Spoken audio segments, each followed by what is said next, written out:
તો ચાલો દોસ્તો વાત કરીએ ડિપ્લોમા સિવિલ સેમ 4 ની અંદર આવતા એક ઇલેક્ટિવ સબ્જેક્ટ ટ્રાફિક એન્જિનિયરિંગના મોસ્ટ ઇમ્પોર્ટન્ટ ટોપિક્સની. તો જ્યારે આ ચેપ્ટર નહીં પરંતુ આ સબ્જેક્ટની તૈયારી શરૂ કરો ત્યારે આ ચેપ્ટરોની અંદર જે ઇમ્પોર્ટન્ટ ટોપિકો આપવામાં આવેલા છે એના ઉપર સૌપ્રથમ ફોકસ કરજો. તો સૌપ્રથમ ફર્સ્ટ ચેપ્ટર છે એની અંદર scope of traffic engineering, objectives of traffic engineering, પછી આ બોલ્ડ કરેલા અક્ષરો છે એ મોસ્ટ ઇમ્પોર્ટન્ટ સમજવાના. રોલ અથવા તો functions of a traffic engineer, road user characteristics, most time આમાંથી આવશે ને આવશે જ. એની અંદર જ આવે છે PIEV થિયરી દોસ્તો. પછી વેહિક્યુલર કેરેક્ટરિસ્ટિક્સ એનલિસ્ટ કરી નાખો અને રોડ કેરેક્ટરિસ્ટિક્સ પણ એનલિસ્ટ કરી નાખો. આ થિયોરિટિકલ સબ્જેક્ટ છે દોસ્તો, પછી પોતાના હિસાબે તમે થોડુંક પ્લસ માઇનસ લખશો એનાથી કાંઈ જ વાંધો નથી. બધા જ ક્વેશ્ચન અટેમ્પ્ટ કરીને આવજો, પણ એક વખત આ બધું વ્યવસ્થિત થોડુંક તૈયાર કરીને કામ કરવા જશો ને તો પછી લખવાની મજા આવશે પેપર તમને. બીજું ચેપ્ટર છે દોસ્તો, મોસ્ટ ઇમ્પોર્ટન્ટ ચેપ્ટર છે. એમાં સૌપ્રથમ તો ટાઈપ્સ ઓફ ટ્રાફિક સર્વે ને એનલિસ્ટ કરતા આવડવું જોઈએ, પછી આપણે ડિટેલમાં એને તૈયાર કરવાના થાય છે. હવે એમાં પહેલું દોસ્તો objects and volume of traffic volume study. આ ટ્રાફિક વોલ્યુમ સ્ટડી એક સર્વેનો પહેલો જ પ્રકાર છે. તો એના ઓબ્જેક્ટિવ શું છે, એના યુઝ શું છે, methods of traffic volume study, પછી એમાં ડેફિનેશનો આવે છે PHV, ADT, passenger car unit દોસ્તો સેપરેટલી મોસ્ટ એમપીમાં પૂછાય છે. એના ફેક્ટર અફેક્ટિંગ અને એપ્લિકેશન્સ પણ પૂછાય. આ બધું ટ્રાફિક વોલ્યુમ સ્ટડીનું કામકાજ છે. એના પછી બીજું આવે છે ઓરિજિન અને ડેસ્ટિનેશન સ્ટડી, OD કહેવામાં આવે છે, OND. એની યુઝિસ શું છે, એની મેથડ્સ કઈ અવેલેબલ છે, બરાબર. તો એ બધી તૈયાર કરજો. પાછી મેથડને થોડીક ડિટેલમાં સમજી લેવાની આપણે, પછી પોતાના હિસાબે લખો એનાથી કાંઈ જ વાંધો નથી. પછી ડેફિનેશનો છે નાની, parking accumulation, parking volume, parking load, parking duration, parking index, parking demand. Types of parking survey, most IMP. Methods of on street parking, most IMP. એવી રીતના ઓફ સ્ટ્રીટ પાર્કિંગ વિશે પણ તમને પૂછી શકે.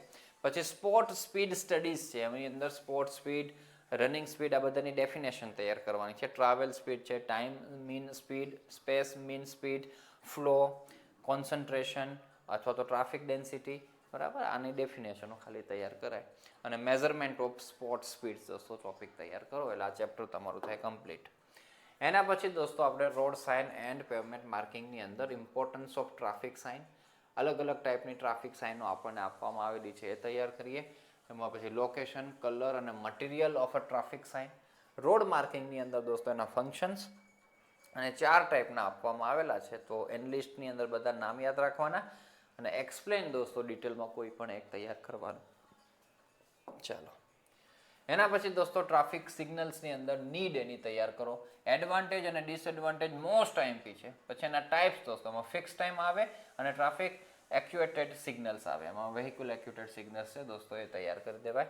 ફેક્ટર્સ અફેક્ટિંગ સિગ્નલ ટાઈમિંગ છે. પછી methods for design of fixed time signal. એમાં વેબસ્ટર્સ અને IRC મેથડ તમને ડિટેલમાં પૂછી શકે છે નામ આપીને દોસ્તો. ન્યુમેરિકલ્સ પણ એના પૂછી શકે પણ બહુ ઓછા ચાન્સીસ હોય છે, બરાબર. અને types of coordinated signal system. આખા સબ્જેક્ટની વાત કરું દોસ્તો તો ન્યુમેરિકલ્સ ક્યારેક પૂછાતા હોય છે, ક્યારેક નથી પૂછાતા હોય છે. ક્યારેક પૂછાય તો 2 થી 3 જ ન્યુમેરિકલ હોય છે, એનાથી વધારે હોતા નથી. એટલે ન્યુમેરિકલ્સ મેં દોસ્તો અહીંયા નથી લખ્યા, બરાબર. બાકી આ ચેપ્ટરમાંથી આના ન્યુમેરિકલ્સ તમને બની શકતા જોવા મળે છે. એના પછીનું જે ચેપ્ટર છે દોસ્તો એમાં principle of traffic management analyst. Traffic management measures દોસ્તો 5 આપેલા છે, એનલિસ્ટ કરતા આવડવું જોઈએ. સ્ટ્રીટ ફર્નિચર છે દોસ્તો. આ બધાનો મતલબ શું છે, તમે રોડ ઉપર આ બધી વસ્તુઓ જોવો જ છો એટલે ખાલી જોઈ લેજો. આપણે નોટ્સની અંદર બધાના ફોટોગ્રાફ્સ ને બધું મૂકેલું છે, તો આપણે નોટ્સમાંથી તૈયાર કરશો તો એ સમજાઈ જાય એવું છે, એમાં કંઈ જ જરૂર નથી હોતી. રોડવે ડેલિનેટર્સ છે, બઝાર્ડ માર્કર્સ છે, સ્પીડ બ્રેકર્સ છે, રમ્બલ સ્ટ્રીપ્સ છે. પછી બેઝિક પ્રિન્સિપલ્સ ઓફ રેગ્યુલેશન્સ દોસ્તો 3 આપેલા છે.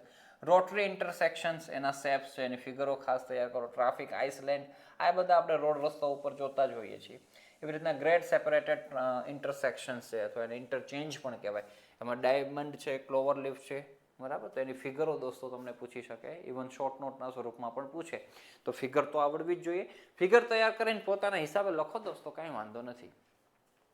ચાલો, એના પછી દોસ્તો આવે છે આપણું ચેપ્ટર, એમાં objectives of accident study, causes of accident, preventive measures for accident, collision અને કન્ડિશન ડાયાગ્રામમાં બધું જ મોસ્ટ આઈએમપી છે. પછી legislation and enforcement, duties of traffic police. હવે આ વાંચ્યા વગરે લખતા આવડવું જોઈએ, એ લેવલના આપણે વિદ્યાર્થીઓ થઈ ગયા છીએ ઉંમરના હિસાબે. પછી સ્ટ્રીટ લાઇટિંગ દોસ્તો, ઓબ્જેક્ટિવ્સ અને એડવાન્ટેજીસ, રોડ સાઇડ આર્બોરિકલ્ચર્સ અને ઓબ્જેક્ટિવ્સ, ડિસએડવાન્ટેજ, બેનિફિટ્સ. હવે ખબર હોવી જોઈએ રોડ સાઇડ આર્બોરિકલ્ચર એટલે શું, તો રોડની આજુબાજુ જે વૃક્ષો વાવવામાં આવતા હોય છે કે ડિવાઈડરમાં વચ્ચે ક્યાંક વૃક્ષો વાવવામાં આવે એની વાતો છે આની અંદર. બહુ સિમ્પલ હોય છે. ચાલો પછી આ છેલ્લું ચેપ્ટર દોસ્તો, તો HTMSના objectives, key components and functions એના તૈયાર કરો. ઇન્ટેલિજન્ટ ટ્રાન્સપોર્ટ સિસ્ટમની અંદર પણ કી કમ્પોનન્ટ્સ અને બેનિફિટ્સ તૈયાર કરો. સ્માર્ટ ટ્રાફિક મેનેજમેન્ટ સિસ્ટમ દોસ્તો એના એડવાન્ટેજ તૈયાર કરો એટલે ચેપ્ટર થાય પૂરું. તો આવી રીતના છે, સિમ્પલ વસ્તુ છે દોસ્તો, આરામથી તમે તૈયાર કરી શકશો. કદાચ ગોખવા જશો તો બહુ ગોખી તો નથી જ શકવાના, એટલે સમજી અને તૈયાર કરી જજો. અને ટેક્સ્ટ બુકમાં તો ભરી ભરીને બધું કન્ટેન્ટ આપેલું છે, આપણે નોટ્સની અંદર શોર્ટ એન્ડ સ્વીટ કરીને આપેલું છે, એમાંથી તૈયાર કરજો. અને જેમને નોટ્સ જોતી હોય તો આપણે અમૃત ક્લાસીસ એપ્લિકેશન ઉપર અવેલેબલ છે, અથવા તો ન મળે લિંક તમને તો વોટ્સઅપ ગ્રુપમાંથી તમે મને કોન્ટેક્ટ કરી શકો છો, અથવા પર્સનલ નંબર પણ આપેલો છે, તમે વોટ્સઅપ મેસેજ કરી શકો છો. Okay, all the best and thank you so much for watching this video.